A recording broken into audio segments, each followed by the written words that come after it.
Bray Wyatt, born Wyndham Rotunda. His father, Mike Rotundo, was a wrestler known by the name of IRS.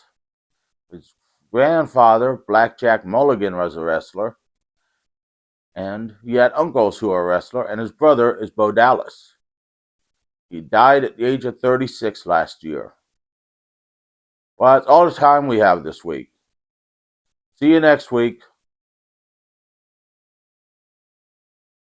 Oh, you want me to talk more? Okay. Well, he was trained probably by his family. I couldn't really find anybody who trained him. But he went to the WWE Performance Center back when it was Florida Championship Wrestling, and wrestled under the name Husky Harris, which is kind of mean to call a fat kid Husky. I don't call skinny guys Skinny Harris, or bald guys Baldy Harris. Maybe we should from now on. Vince McMahon can be Evil Harris. And then they changed it to that competition NXT where he was hooked up with Cody Rhodes as a pro, which he lost. But then debuted with the Nexus and stayed on with the Nexus through CM Punk becoming their leader, which was then dropped, and he went back to NXT, which was then relabeled as a third brand with WWF, where he wrestled under various names in Florida Championship Wrestling. I mean, various names, including a hockey mask wearing guy named Axel Mulligan. Before they finally found him a gimmick that worked, Bray Wyatt and the Wyatt family with Eric Rowan and Luke Harper. Luke Harper would later go by the name of Brody Lee, who you guys didn't vote for me to do this week. Neither did you vote for me to do Dynamite Kid, so I'm doing Bray Wyatt. Because I miss Bray Wyatt. He was a great performer. Pretty soon, they're on to the main roster, where they kept losing over and over and over again, including Bray Wyatt losing to John Cena at WrestleMania 30. They broke up at one point. They got back together at one point. And at one point, Daniel Bryan was in the Wyatt family, which didn't last long. But I always liked the thought of Daniel Bryan being in the Wyatt family, because the Wyatt family was a bunch of big, powerful guys, and a little technical, speedy guy in there, I thought would have worked well.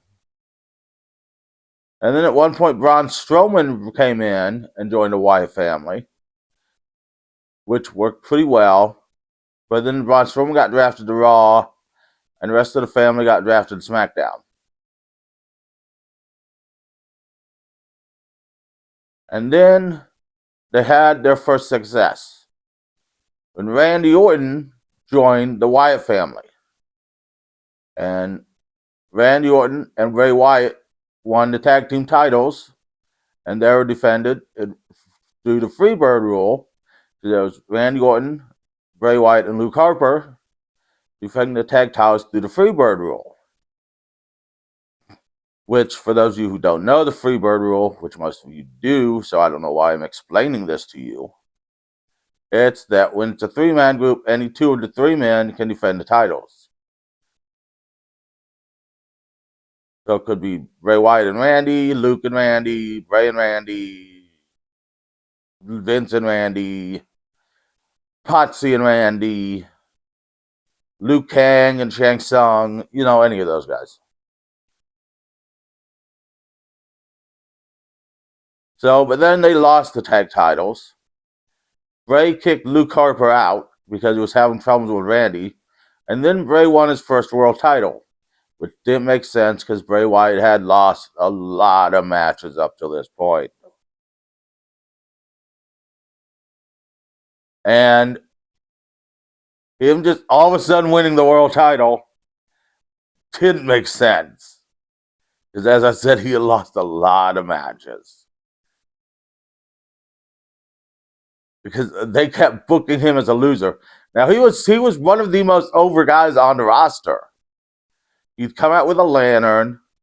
People would light their phones up in the air when it was dark. He'd call them their fireflies. He'd sing "You Got the Whole World in His Hands." People would sing along. He was one of the most over guys on the roster. But he lost a lot of matches. He even fought The Undertaker at one point, and The Undertaker kicked his ass.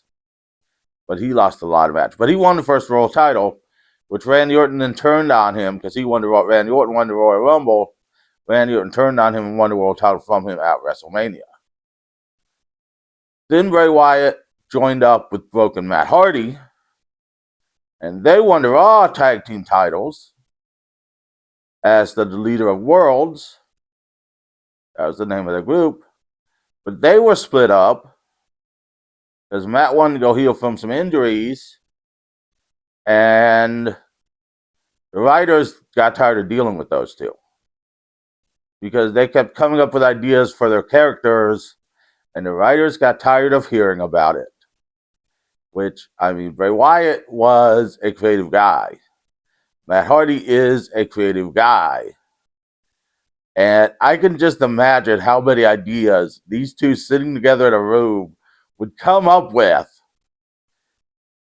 for their characters if they were a tag team. It would be quite hilarious. So then Bray Wyatt left for a while, and they start airing promos for a new character. And then they start airing the Firefly Funhouse with Bray Wyatt. And he started saying he was going to introduce a new character known as The Fiend. And then The Fiend premiered. And he was like, they described him on Wikipedia as a demented clown. As kind of like an evil, demented clown person. I never seen him as a clown. I seen him more as a demon.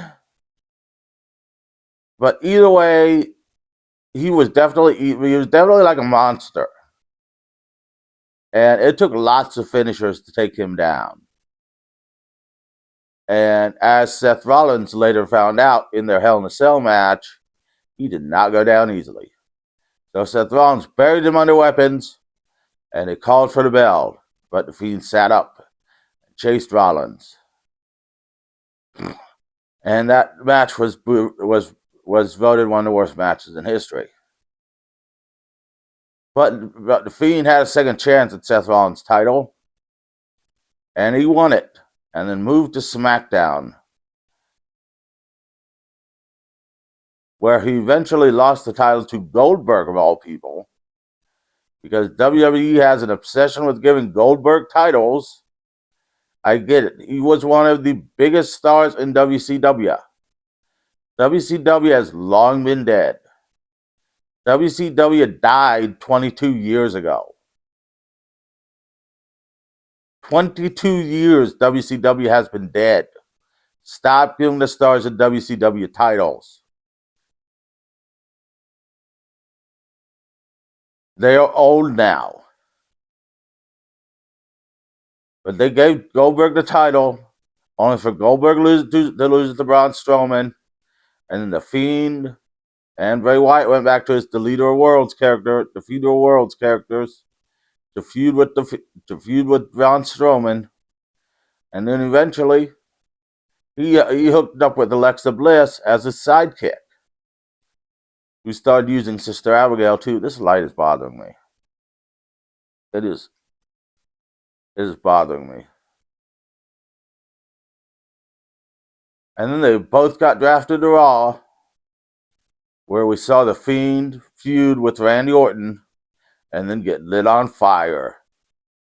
Fire cleanses everything, except The Fiend, who just came back and for more. But then Alexa Bliss bled black stuff in what was a goofy angle. Well, Probably just as goofy as when the Ultimate Warrior cape led black stuff. So Randy Orton could finish The Fiend.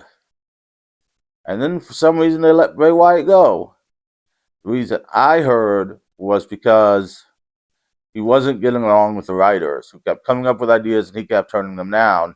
And he'd come up with ideas and the writers would say no. So that's what I heard why they let him go the first time. But then they brought him back in 2022. And he debuted a new character of Uncle Howdy, who didn't do much because then Bray Wyatt died in 2023. He had COVID and it exacerbated a heart condition he had, and he was supposed to wear a defibrillator, and he wasn't, and he died of a heart attack in his sleep. It was a sad day for wrestling fans, especially since just a day earlier, Terry Funk died.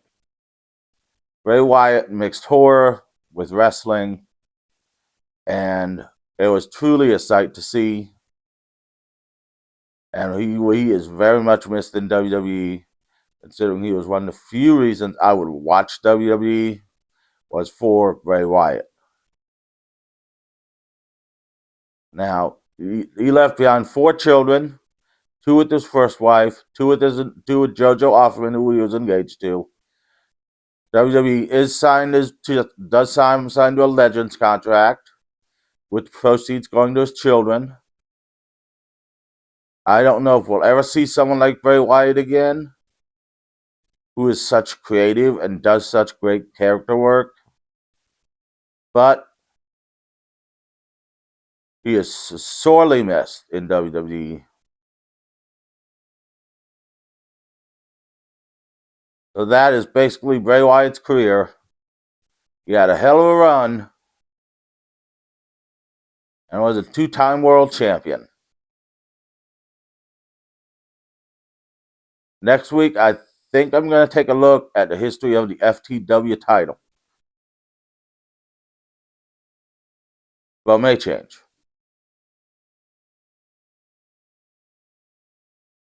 I cannot see the time with this shirt on.